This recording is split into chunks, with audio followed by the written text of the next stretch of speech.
Ja kiva, kun olet mukana. Tämä on Mahdollisuuksia johtajuuteen, osa 4, ja minä olen Mikko Paloranta.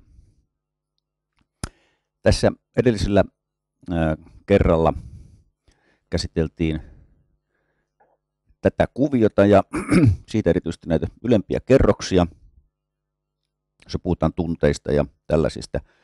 Nyt tällä ja seuraavalla kerralla mennään sitten syvemmälle tänne uskomuksien ja olemisen, kokemisen, elämysten maailmaan.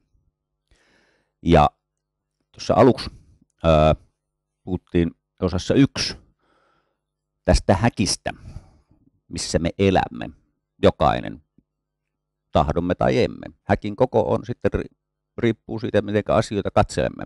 Ja täällä uskomusten tasolla on kaikkein suurimmat mahdollisuudet laajentaa tätä häkkiä niin, että maailmassa on oleellisesti enemmän mahdollisuuksia kuin mitä siinä on koskaan aikaisemmin ollut. Tänään lähestytään asiaa semmoisen asian kuin todellisuuden kautta. Ja tuohon on raapassut oman näkemykseni asiasta, ja siinä lukee, että jokaisella on oma todellisuutensa. Ja joillekulle se saattaa olla hyvinkin itsestäänselvää, kaikille ei. Itse olen aika paljon asiaa yrittänyt ymmärtää ja opiskella sillä tavalla, että muistaisin, että näin on. No, me katsotaan asiaa vähän siitä kannalta, että mistä se todellisuus nyt sitten oikeastaan ottaen syntyy. Ja jos lähdetään täältä, että meidän ympärillä tapahtuu koko ajan kaikenlaisia asioita. Ihmiset tekevät asioita, saadaan erilaista tietoa, luvut osoittamat erilaisia asioita, sää on tietynlainen, kello on tietyn paljon ja kaikkea muuta tällaista. Ja voidaan ajatella, että nehän on yhteisiä asioita meille kaikille. No, se on just näin. Kun menen ulos ja siellä on 8 astetta pakkasta, niin siellä on 8 astetta pakkasta. Se on sillä selvä. Mutta sitten mitä tekemistä sillä on sitten todellisuuden kanssa, on tietysti oma kysymyksensä. Jaan tässä todellisuuden tavallaan 2 eri osaan. Eli toinen niistä on tämä tämmöinen havaittu todellisuus, juuri se, että on 8 astetta pakkasta. Tai että minulla kului työmatkaan aikaa näin ja näin paljon. Tai että tilillä oli rahaa tuon verran. Tai että joku sanoi jotakin. Se on havaittua todellisuutta. Mutta asia ei pääty siihen. Tämä ei suinkaan ole ainoa osa todellisuutta, eikä minun käsittääkseni ollenkaan edes merkittävin osa todellisuutta. Vaan näiden havaintojen perusteella minulle syntyy sellainen asia kuin koettu todellisuus. Kun menen ulos ja siellä on 8 astetta pakkasta, voi olla, että minä pidän asiasta tai en pidä asiasta. Minusta se tuntuu kylmältä tai lämpimältä. Joku toinen sanoo, että täällähän on tosi kiva ulkoilusää, ja minä sanon, että hitto vieköön, no, onpas tosi kylmää. Ja mistä se erilainen tulkinta siihen syntyy? Se syntyy siitä, että minä annan tälle asialle erilaisen merkityksen kuin joku toinen antaa. Ja se, mitä meille jää päähän, meille jää ikään kuin se merkitys meidän päähän, ei niinkään se itse asia. Tämän merkityksen me jokainen annamme itse, ja sitä kautta meille syntyy ikään kuin se kuva siitä todellisuudesta, mitä joko nyt on tai on jossakin vaiheessa ollut. Otetaanpa esimerkki. Ajatellaan vaikkapa viime heinäkuun, sanotaan vaikka 14. päivää. Minkälainen sää silloin oli? No, voi olla, että mä en tosiaan muista asiaa en lainkaan. Ja miksi mä en muista sitä lainkaan? On se, että sillä mä oon aivan varmasti havainnut sen sään silloin sinä päivänä, siitä ei ole hetkenkään epäilyä, mutta se, että onko sillä säällä ollut minulle mitään merkitystä, on se kysymys.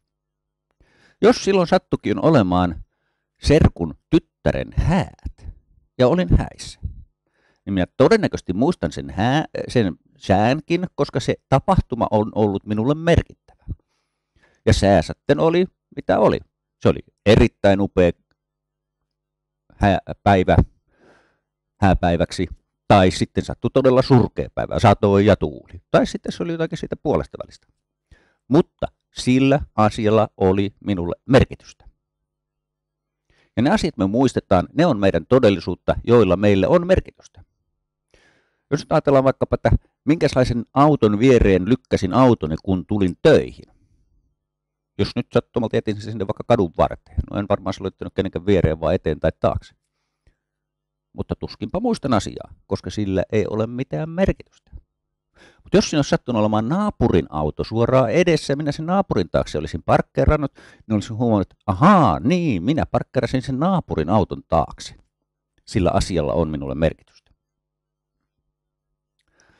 Ja tämä merkityksen syntyminen vaikuttaa siihen, miten me sitä asiaa käsitellään, muistetaanko me se asia vai ei.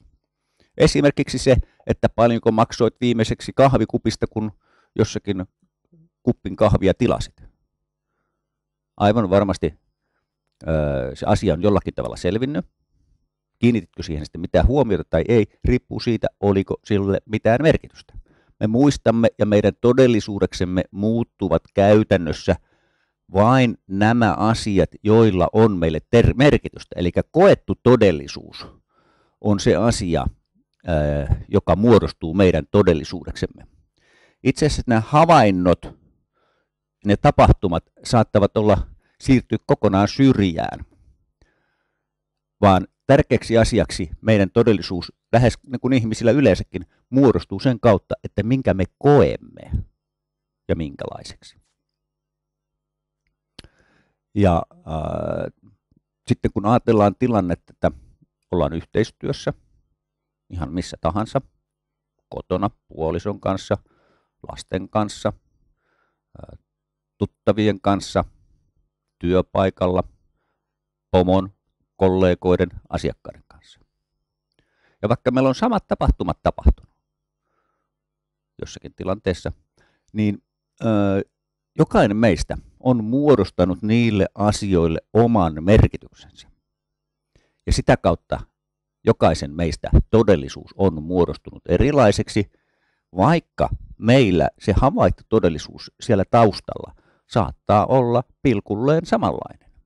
Mutta se, että on mun aina hyvä pitää mielessä, että havainnot ja tapahtuneet asiat eivät ole yhtä kuin todellisuus. Ne ovat kylläkin havaittu todellisuus, mutta ne eivät ole se todellisuus, joka meille on tärkeä, eli koettu todellisuus. Ja silloin kun tehdään yhteistyötä, niin kuitenkin jokainen meistä haluaa viedä itselleen merkityksellisiä ja tärkeitä asioita eteenpäin.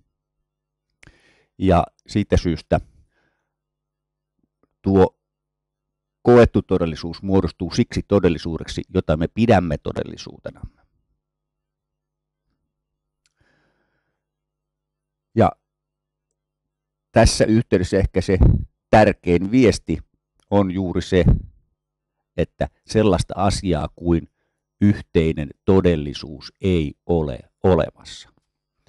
Minä itse päätän ensinnäkin, kuinka minä suhtaudun asioihin, jonka minä voin muuttaa omaa todellisuuttanikin toisenlaisiksi, voin kokea sen eri tavoin. Esimerkiksi juuri, otetaan nyt esimerkkinä sää.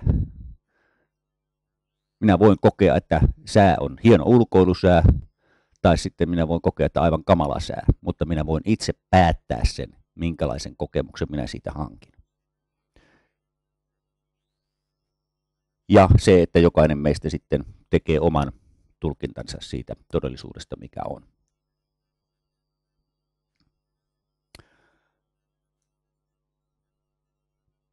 Tästä asiasta jatkamme sitten ensi kerralla sinne uskomusten ja olemisen puolelle hieman syvemmälle, mutta tässä vaiheessa kiitän mukanaolosta ja palataanpa asialle. Hienoa päivänjatkoa.